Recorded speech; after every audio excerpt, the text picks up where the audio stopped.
Welcome to this session for Catalyzing Change Week 2022. This session is about taking on the how of systems change with a particular approach that we refer to as developing transformation systems. But first, a message from Catalyst 2030. Catalyst 2030 is a movement of social entrepreneurs and innovators embracing collective action to achieve the SDGs by the deadline 2030. Our 1,500 members are active in 197 countries. By emphasizing collaborations, Catalyst 2030 is leveraging the power of the collective to accelerate real change in the lives of billions of people around the globe. What do our members say about Catalyst? Catalyst 2030 is an invaluable global community of impact entrepreneurs. Our relationship with Catalyst 2030 has really taught us the power of co-creation. Join Catalyst 2030 and network, bond, and collaborate with our family members. And I like the spirit of bringing change makers together to share and learn from each other. Catalyst really understands the transformative nature of collaboration. It's also a platform that can give us new tools and resources. Catalyst 2030 has put my work on steroids. But most importantly, to come up with solutions that are practical, ways where we can really make things happen, because social entrepreneurs are doers. Are you a catalyst? Join us to achieve the SDGs. Yes, please join Catalyst if you aren't already a member. Catalyst. So this session is on taking on the how of systems change. We're going to, first of all, discuss the approach. I will present for a few minutes, and then we will move on to 3 examples of where this approach is being used. And we hope that that will produce for you an understanding of basically how transformation systems are evolving and how to bring on massive collaboration for your own change challenge.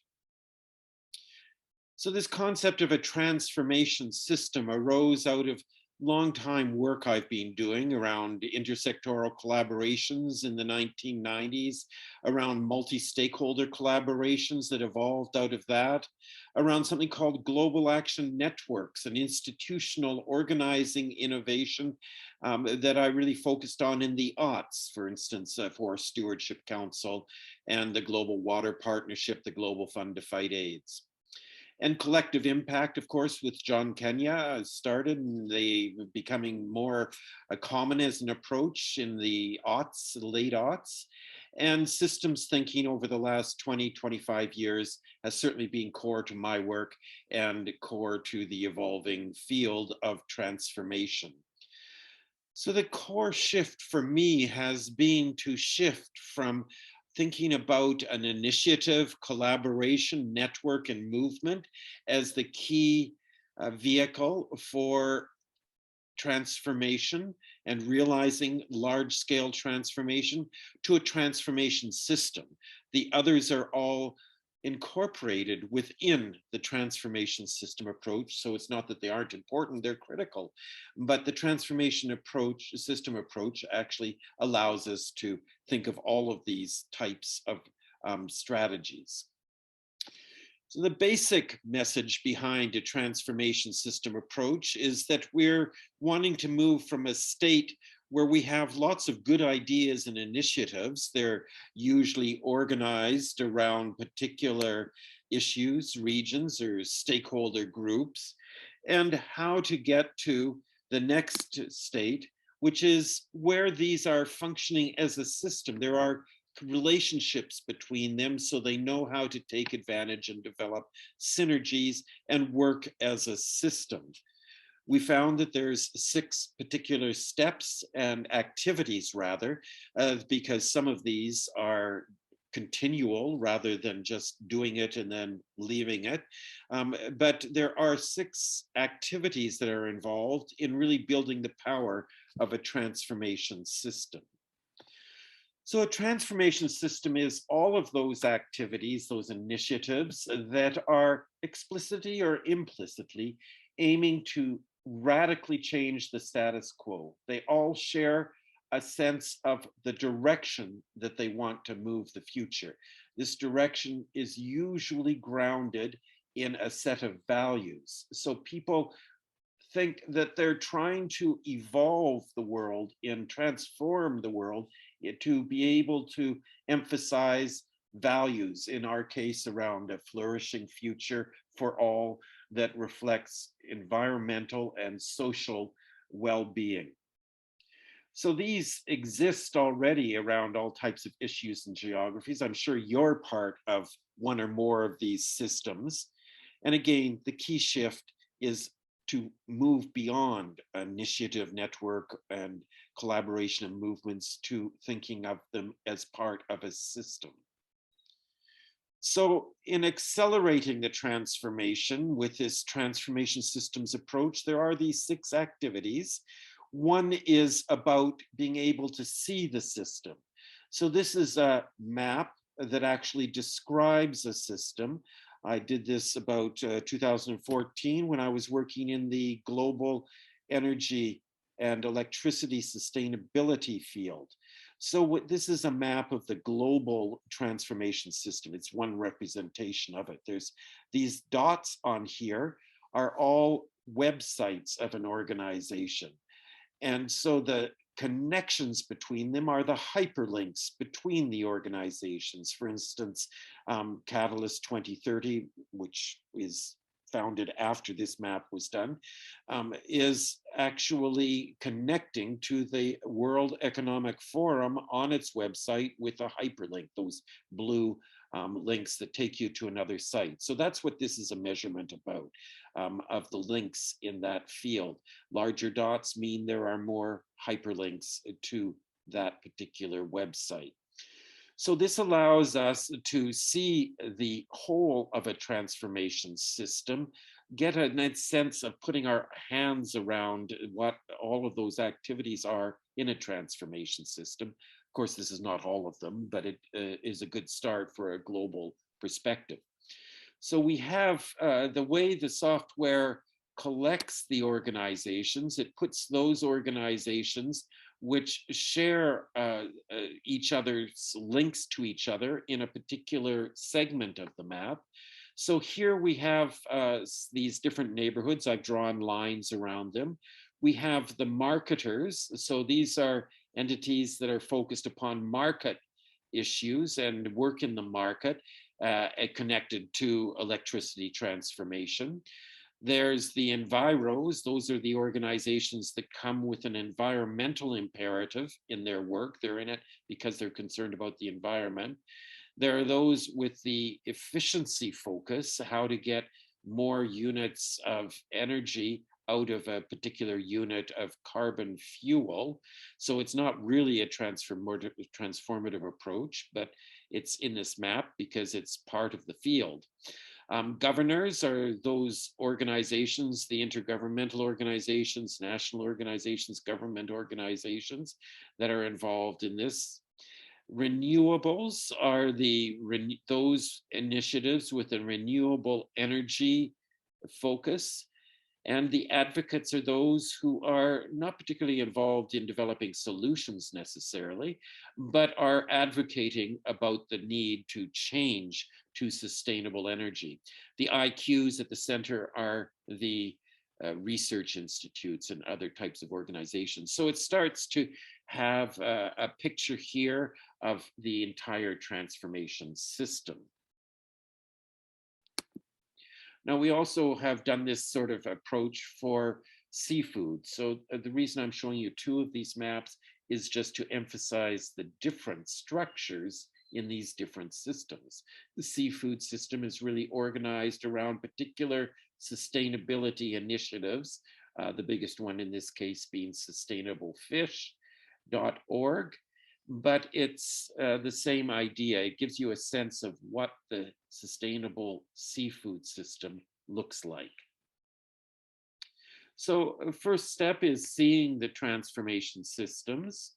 The second is around connecting participants for collective action. Once you know who's in the system, You can then bring them together, convening virtually, face to face, and they can identify what each other's doing that's relevant to what they're doing, and they can then identify how to work together. But there's a big challenge in a lot of this collective action in creating synergies, and that's that they actually have different strategies. So in this, it draws from some work that was published in the Stanford Social Innovation Review. And it rose from my noticing that people who I think are working in the same direction, they want the same type of change, such as a sustainable energy future, often get in fights about whether one is doing the right thing, the right strategy versus the other. So in this picture, we have two dimensions. One is saying some people focus upon confrontation with the current system. So it could be civil disobedience. In an extreme case, it's civil war. And the others focus upon collaboration, working with the status quo.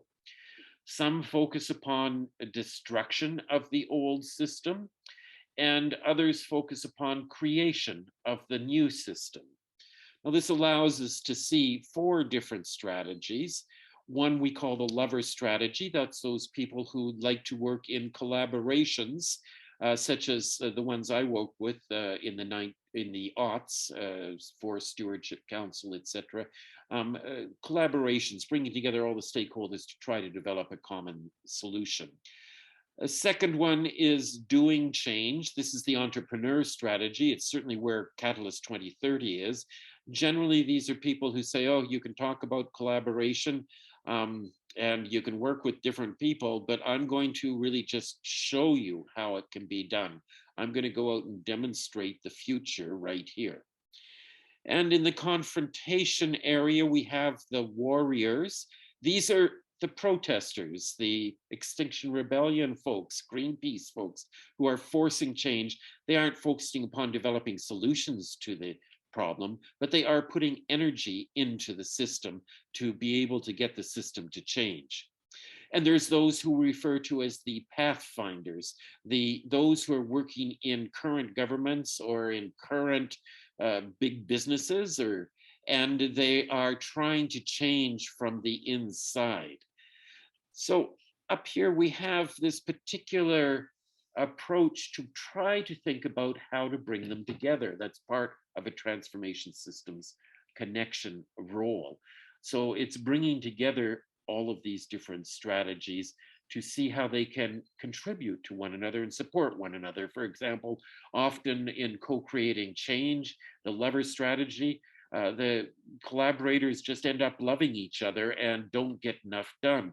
Well, the forcing change strategy is really important to push them to keep on with their transformation efforts. So this is thinking about the dynamics of the transformation system as a whole.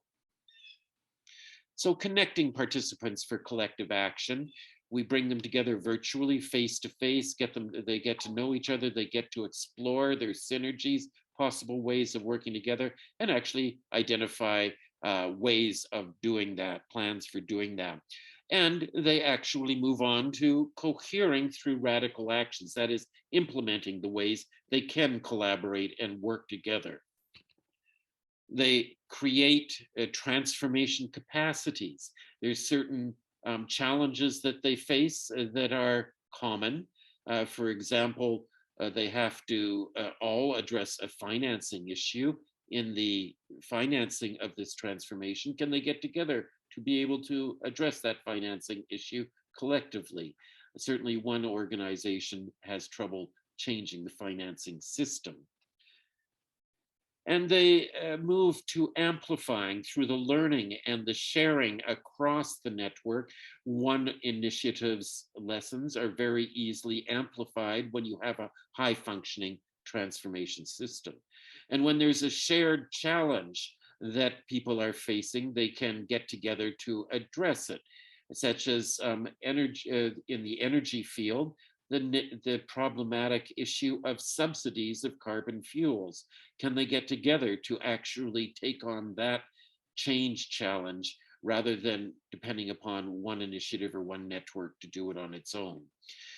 They can address issues that are around tipping points. When a tipping point arises, they can collectively organize their efforts to be able to really ensure the tipping point is realized.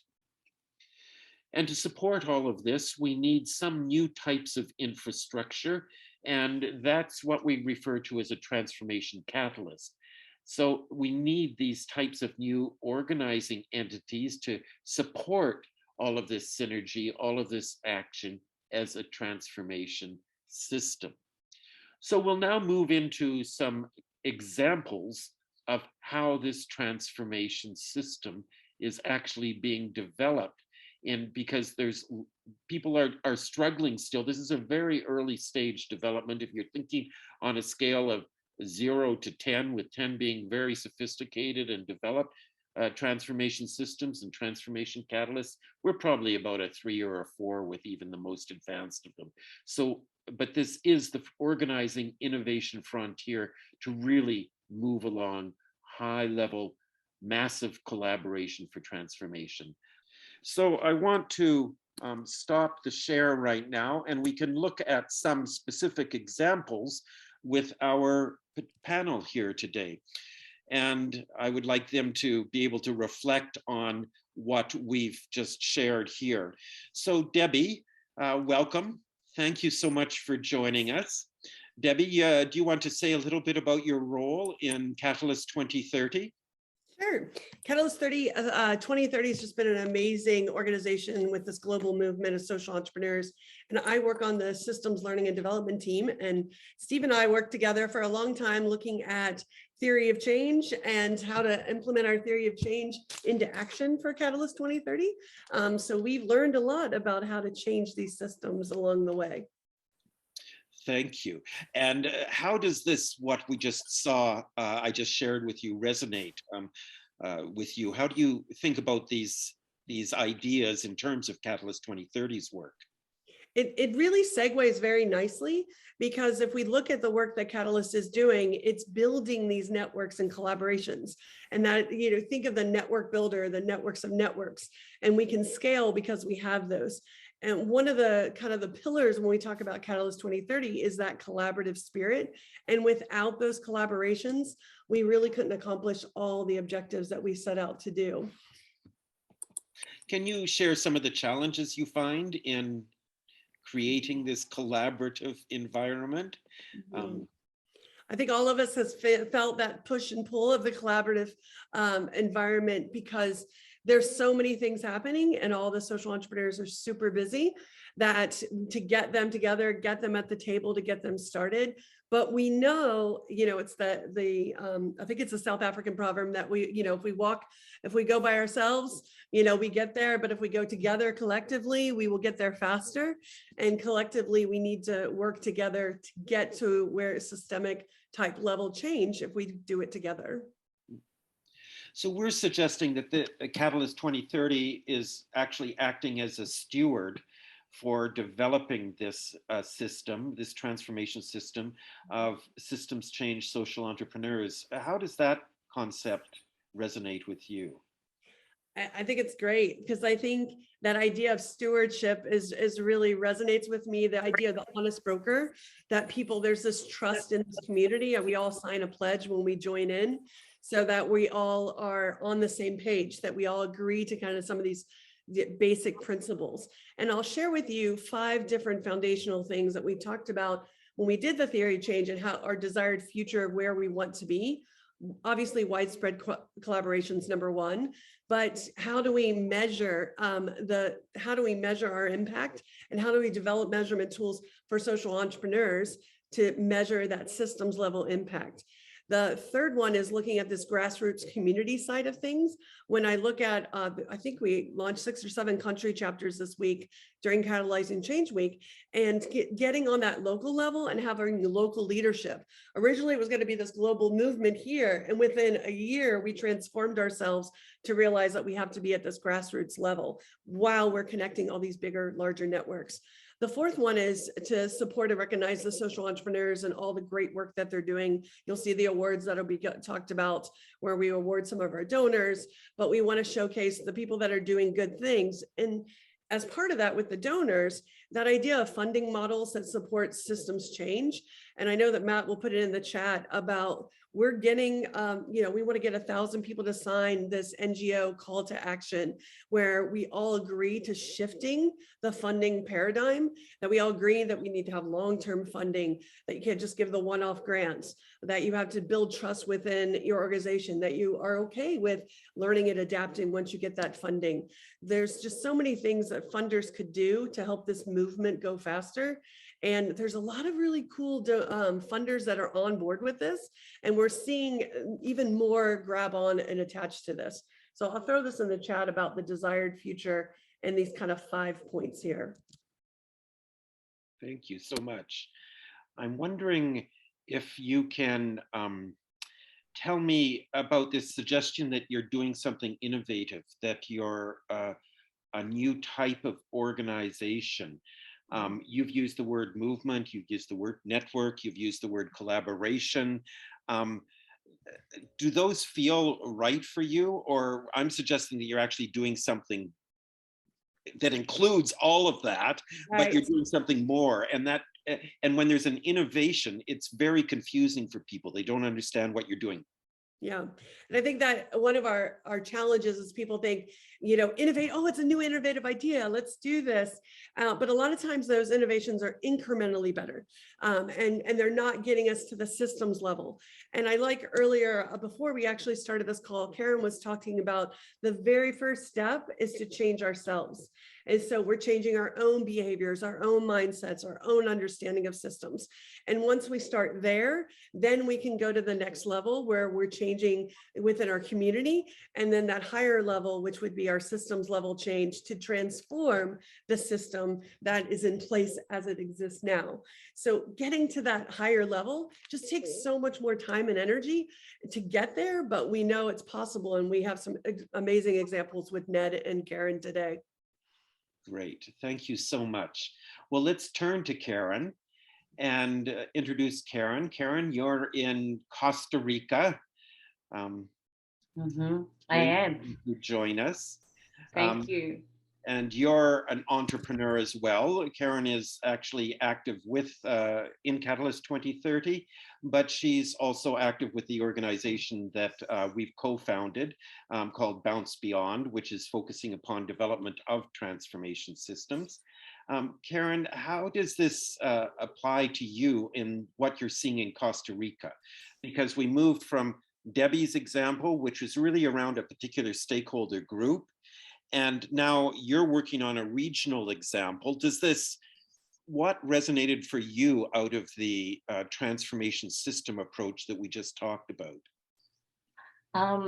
Firstly, the roles that the transformation catalysts play. And one of the things you and I have often talked about, Steve, is the fact that I find myself moving from being the entrepreneur through to the activist, through to the healer, I notice how I need to be agile all the time.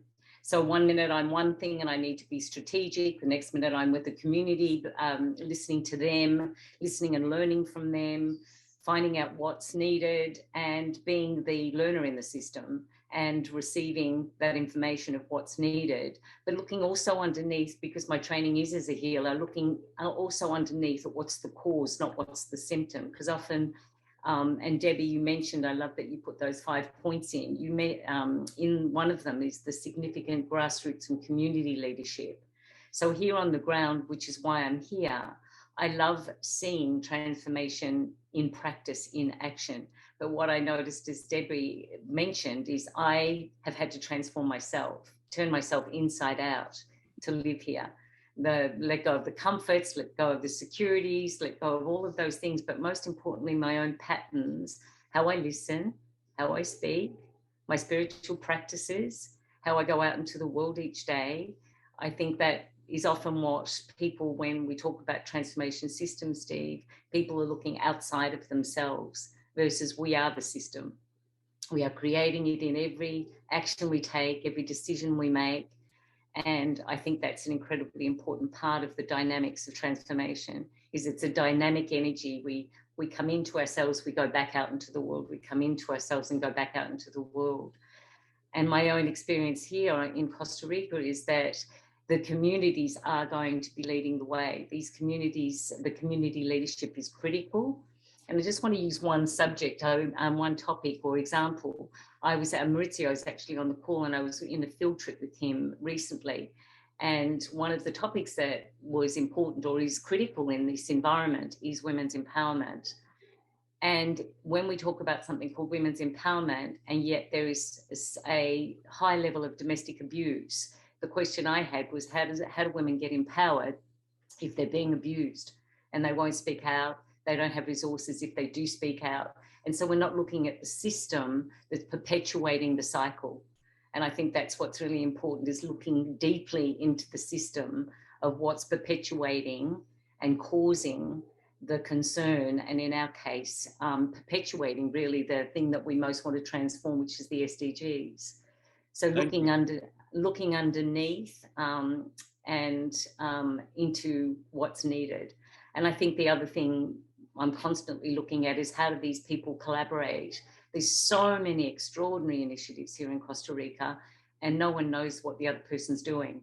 So everyone's very siloed in, not everyone, many people are siloed in their activity. And even the communities that we visited recently, they're not learning from one another. So because of their constraints in terms of what they have access to in resources, the constraints in terms of language, in distance, in geography, there are so many different biospheres here in Costa Rica. So what works in one situation doesn't work in another. But how can we learn from what other people are doing in their communities, how women are gathering?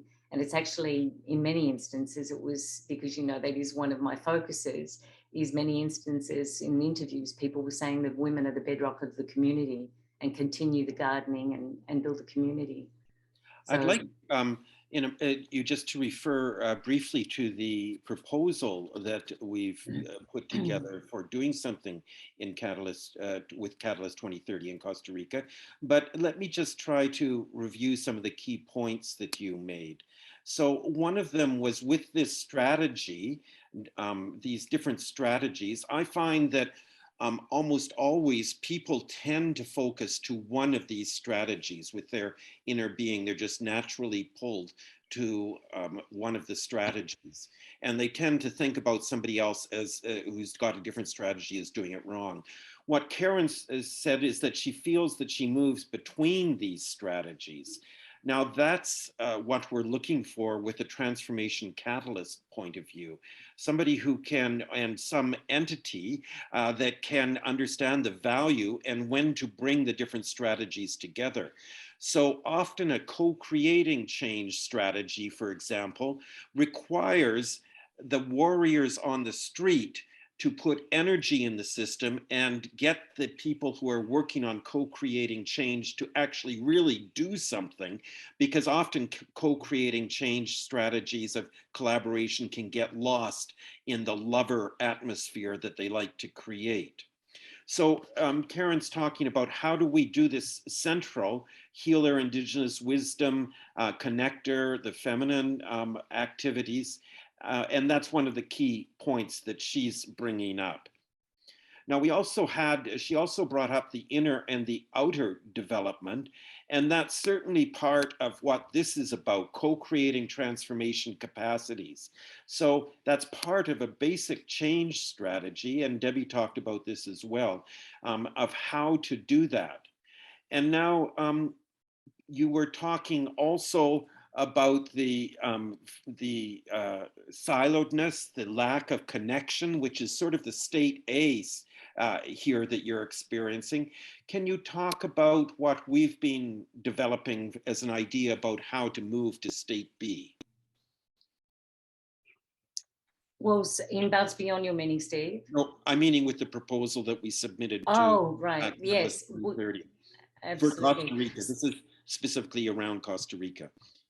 Absolutely. So Steve and I got to work when I had the experience of being here and seeing these amazing projects taking hold. And what we wanted to develop was a mapping system where people could see where they were located, how they were working, what the impact they were having, and what they where they were headed.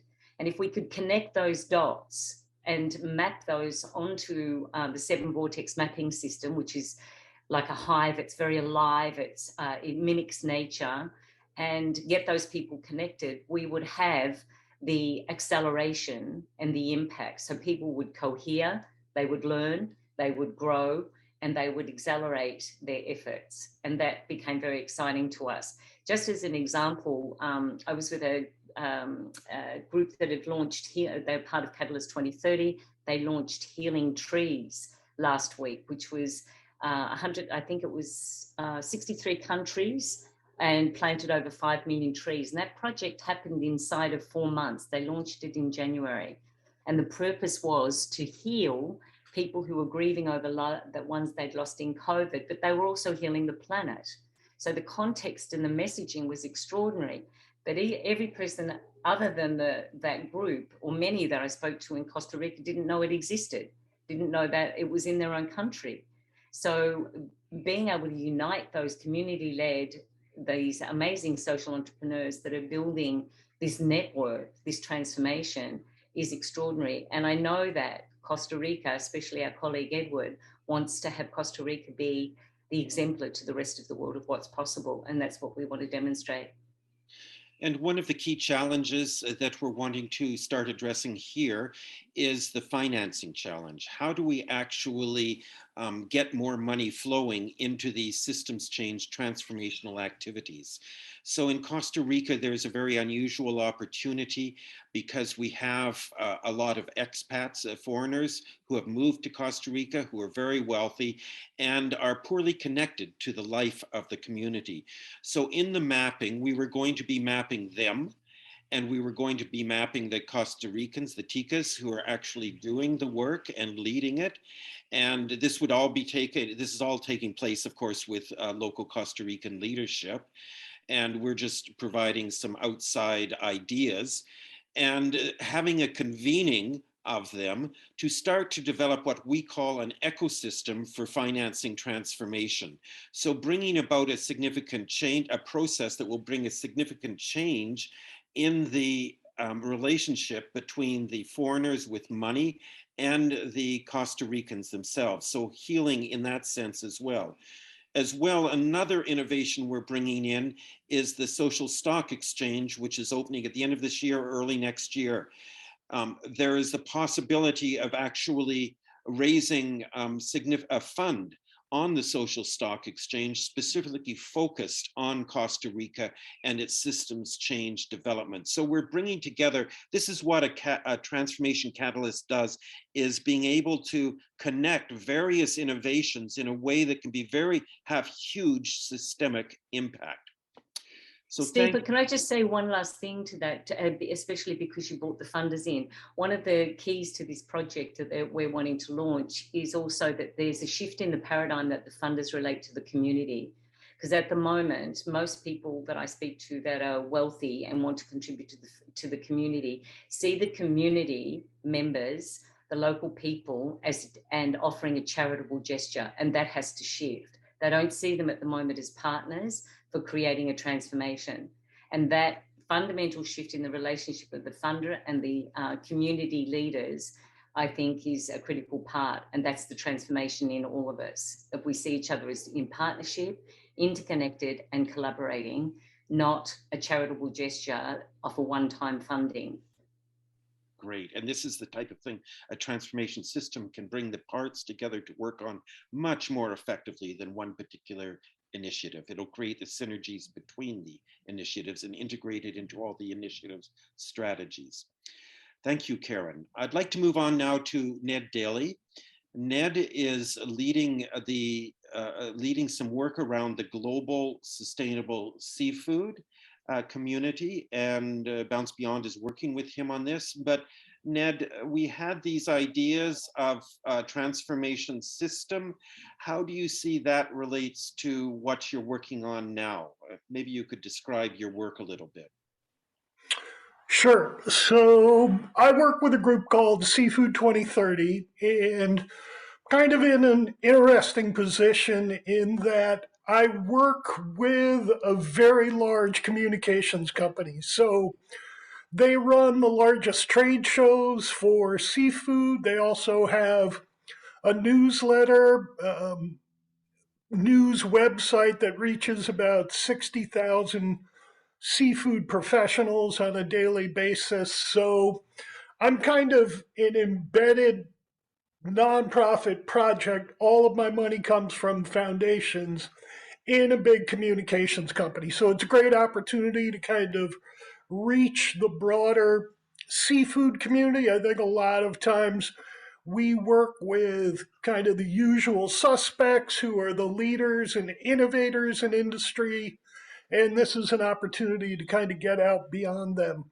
I put a link to a Rabobank seafood map in the chat.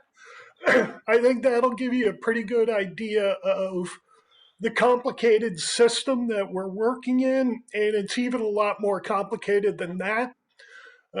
Salmon from Alaska will go to China for processing, then come back to the United States for consumption. There are shrimp or prawns caught in England or Britain, sent to Thailand for processing, then go back to Britain. So you can have local product from the US or from Britain that still includes slave labor. So trying to deal with these issues on a global basis with very, very complicated supply chains that don't have a lot of traceability or transparency is a real challenge. So clearly, seafood needs a systems approach. There's a lot of interest from the seafood industry in working on these issues. I think I've worked in timber and agriculture and with textiles and child labor. And I think more than any other industry, seafood, the relationship between assured supply and sustainability is the closest. So, where McDonald's is going to get their filet of fish in 5 years really depends on the sustainability of pollock stocks in the US and Russia.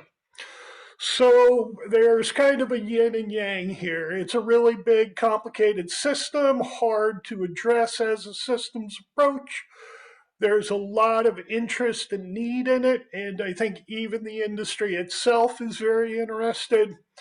But another big challenge is there's a pretty well developed system in place that's real focused on incremental change and I wouldn't say is hostile to a transformation approach, but sees it as a threat to kind of how they're doing business. So it's not only putting this transformation process forward or kind of kicking that into action, but it's dealing with a lot of the entrenched players already in place, which makes this a very big challenge and one of the reasons why working with Bounce Beyond is so helpful. We can really kind of start to parse this work out. So the other thing I would say about the relationship with industry is what we're finding is industry understands a systems approach much better than the NGO community. People in the industry work in complicated supply chains every day, and very often we think we kind of have to dumb down the information for the industry, but they understand the complications of a system very well. And when we start to put the challenges of a system in their language, start to talk about issues like managing complexity or focusing on innovation adoption rather than innovation development, they really start to resonate with the issues. They become more engaged. You're starting to see pre-competitive collaborations in seafood really develop and take a leadership role. Oh, if you could just speak a little bit more to the transformation system concept and thinking of what difference has it made to the way you think strategically and the way you are acting and the steps you're taking to before you saw the transformation system approach. I'm wondering, why are you attracted to the transformation system approach?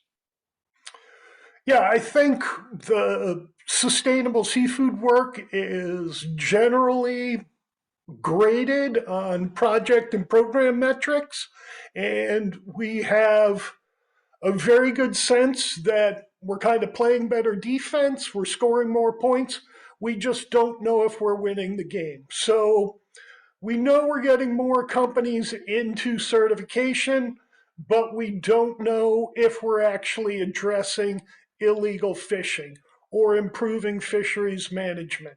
So we're we're starting to feel very stuck, or like we're just kind of spinning our wheels, because we can all show different types of success based on what my project or program did, but we're not seeing real value in moving towards greater sustainability and responsibility in seafood chains. So again, the industry is, this resonates with the industry a lot more than it does with the NGO community, because industry wants to get these issues dealt with. They want to remove illegal fishing from their supply chains. They don't want to keep fighting fires and fighting fires. They want to come up with a fire prevention strategy. So it takes an approach that deals with some of the deficiencies in the present approach around evaluation of success and how we think about progress or impact. Thank you. So we're talking about how to create metrics for the progress of the transformation system, rather than just metrics around a project or a particular issue, like a particular fish stock. So it allows this big system approach and taking meaningful action within it. Thank you so much. Any comments or questions about what we've heard? Could I please feel free to click on the reactions logo at the bottom of your screen and put up your hand. Maybe we can go to some of the comments on the chat. Ellen, do you want to share further with us? Or Elizabeth Green, would you like to share further with us? There are 80,000 open source coders in the Linux Foundation's Hyperledger Foundation who are ready to take on this project and start a Web3 solution for climate change. Thank you. Great. So there's three challenges that I often summarize dealing with transformation. One is scale. You can't have transformation with just a niche because the dominant system will push it out. The second is the complexity, which I think Ned's really given a great example of. And the third is how to sustain the effort over the necessary time, because certainly transformation doesn't happen in 5 years. It takes time because it deals with a lot of social structures as well. So we've traditionally thought of transformation a lot in terms of technology, and then go to a Silicon Valley type of change model. But a lot of the issues can require societal change and social change and new structures. And that is what a transformation system actually can support the emergence of. So that can be very helpful. Any other comments from anyone or questions? Maybe from anyone on the call? Louis, please. Thanks. Ned, really interesting map you've got there, a little scary. makes one think about where one's seafood comes from, Whole Foods or otherwise. But I'd have some questions about things like the Marine Stewardship Council, but I'm going to try to focus on the systems aspects of this because that's what the session is about.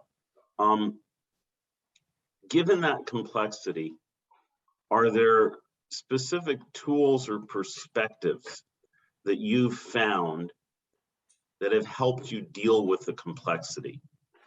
In other words, is there a way in the system? Because in the systems I work in, one of the things we've discovered is that to the extent you can try not to, if there's something that helps you deal with the complexity, let's say that instead of having 10 different parts of a system, you've got one part of the system that sort of helps organize all of that, and that you can then just makes it much easier. I'm wondering if there are techniques or tools you've found that help you with that.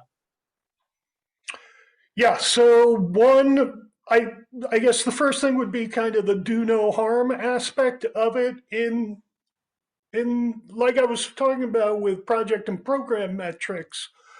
The more projects and programs developed and the more metrics they can show to the funders, again, that looks like success. That's creating much more complexity for companies to engage. They've got 30 different requests about human rights, fair labor, auditing. So one thing we're seeing is when pre-competitive collaborations lead and kind of start to work with NGOs in a way where they can cut through that complexity, that helps a lot.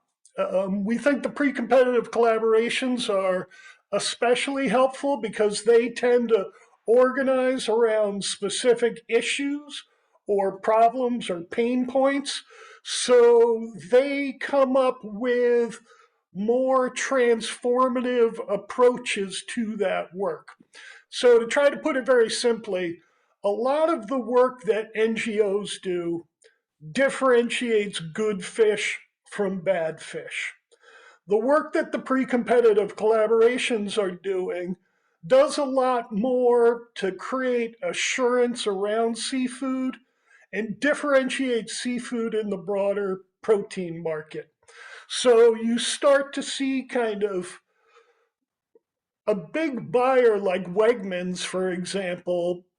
It's great if they can get certified product, but they want to provide assurance that their seafood is just as trustworthy as their beef or chicken, when the NGOs don't care about that as much. They just care about one problematic supply chain or issue. Sorry, what is a pre-competitive? Sorry, my apologies. So pre-competitive collaborations are groups of industry stakeholders that try to address issues very often around sustainability in a pre-competitive way. So they get together and they say, if each of our companies tries to deal with illegal fishing or human rights in Indonesia, there's nothing we can do. If we get together and say, we're not going to buy from this fishery unless you show progress on X, Y, and Z, they're not competing, they're not undercutting each other, but they're finding a way to move the fishery forward. And this is an example that actually happened in seafood, where blue crab in the United States, coming out of the Chesapeake, there's just not enough to feed demand. So a lot of the supply moved to Indonesia, the blue swimming crab. That fishery just got hammered, the demand. And so there was a relationship between WWF and the companies buying blue crab from Indonesia. And the companies said, we'll use our buying power to say the fishery has to implement what you want them to implement. We'll be guaranteed an assured supply over 10, 20 years because the fishery is being managed sustainably, and WWF gets a more sustainable fishery out of it. So pre-competitive collaborations, I think, really started in the can I just interrupt? pharmaceutical industry. Yep. If I can interrupt, Ned, we had a couple of other questions, and Sure. I'd like to get the, thank you, Louis. I'd like to get the questions put forward. I have put my email in the chat box, thinking that we probably aren't going to satisfactorily answer your questions. So you can feel free to contact me. But Karan Shaiva, if we could have your question, and then we'll get to Brenda's question. And hi, Steve.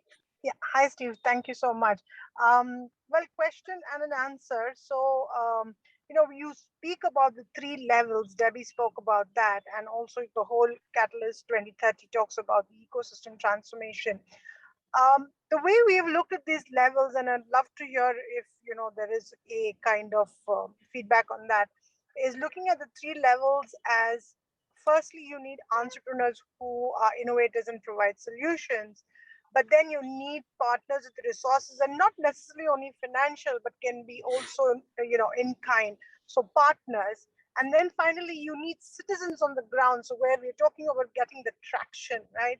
So we have what we call the Pico model, which is basically partnership, entrepreneurship, citizenship, and then ownership, that kind of is the glue that keeps everybody together in that ecosystem, right? So these are the 3 levels that we have created a model around, and we have actually implemented it as a project over here.